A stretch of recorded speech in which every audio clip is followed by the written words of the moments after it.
আলহামদুলিল্লাহ, আল্লাহর দরবারে আমরা শুকরিয়া আদায় করছি। বাংলাদেশে বহুল প্রত্যাশিত জাতীয় সংসদ নির্বাচন শান্তিপূর্ণভাবে অনুষ্ঠিত হয়েছে এবং সুষ্ঠু নিরপেক্ষ একটা নির্বাচন অনুষ্ঠিত হয়েছে, যার জন্য সারা বিশ্ব অপেক্ষা করছিল, শুধু বাংলাদেশের মানুষ নয়।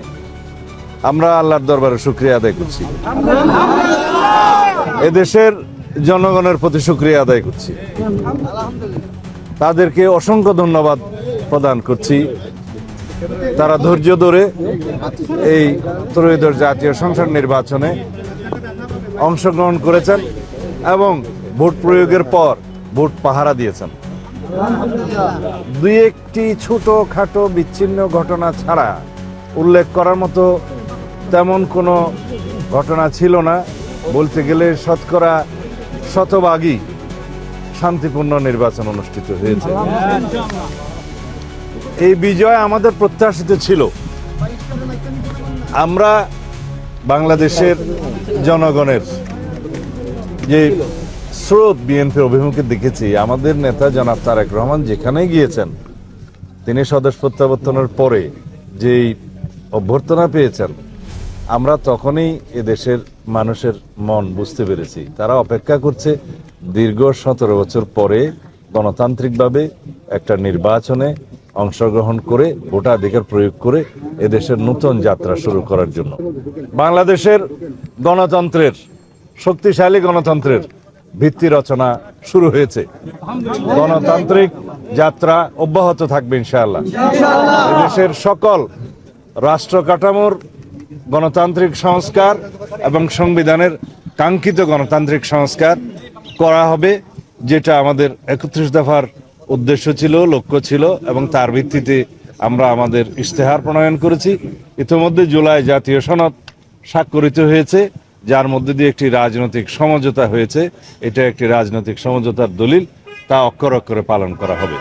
আমরা আশা করছি বাংলাদেশের এই জাতীয় সংসদ স্বাধীনতার পরে সবচাইতে বেশি আইন প্রণয়নকারী জাতীয় সংসদ হবে এবং সংবিধান সংশোধন করবে জন আকাঙ্ক্ষার ভিত্তিতে।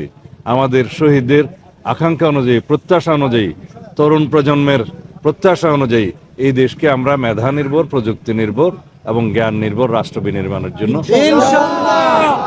আমরা সমগ্র দেশবাসীর সহযোগিতা চাই, গণমাধ্যমের সহযোগিতা চাই, সমাজের, রাষ্ট্রের সকল স্তরের যে যেখানে আছেন, সমাজের যারা দায়িত্ব পালন করছেন, রাষ্ট্রের বিভিন্ন স্তরে দায়িত্ব পালন করছেন, সকলের সহযোগিতা চাই একটি শক্তিশালী সাম্যের ভিত্তিতে মানবিক মর্যাদার এবং সুশাসন প্রতিষ্ঠার।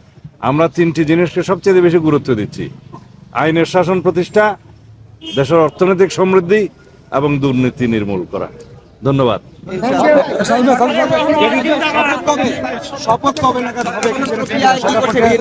গুরুত্বপূর্ণ বিষয় হচ্ছে, আমরা আশা করছি আজকে বিকেলের মধ্যে নির্বাচন কমিশন আনুষ্ঠানিকভাবে গেজেট নোটিফিকেশনের মাধ্যমে ফলাফল ঘোষণা করবেন এবং তারপর থেকে ক্ষণগণনা শুরু হবে সংসদ সদস্যদের শপথ নেয়ার বিষয়টি। সেটা সাংবিধানিকভাবেই হবে ইনশাআল্লাহ। বৈঠক আছে ভাই আছে। One line in English.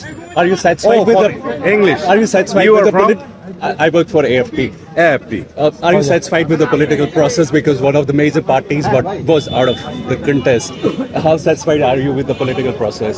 Of course, the people of the country, they knows this is very much inclusive election, and if you like to mention the exclusion of Awami League and etc., people have rejected through the mass uprising in last August 2024, and they are being prosecuted, and also the investigation is going on as against the political party Awami League. This is on process, under process. I hope the prosecution will file the allegations against the Awami League as party. One last question about extradition of Sheikh Hasina from India. Would you? Oh yes, we always press for her extradition according to law. This is in between Foreign Ministry of Bangladesh and Foreign Ministry of India, we also urge the government of India to please send her back for facing the trial in our country. Thank you. সাদু very ভাই much. ভারতের সাথে আপনার সম্পর্ক কেমন হবে সরকার গঠন করার পরে? ভারতের সাথে সম্পর্ক সহ আওয়ামী লীগের যে শেখ হাসিনা ওখানে আছেন সেই বিষয়গুলি নিয়ে বিচার প্রক্রিয়াটা কি হবে?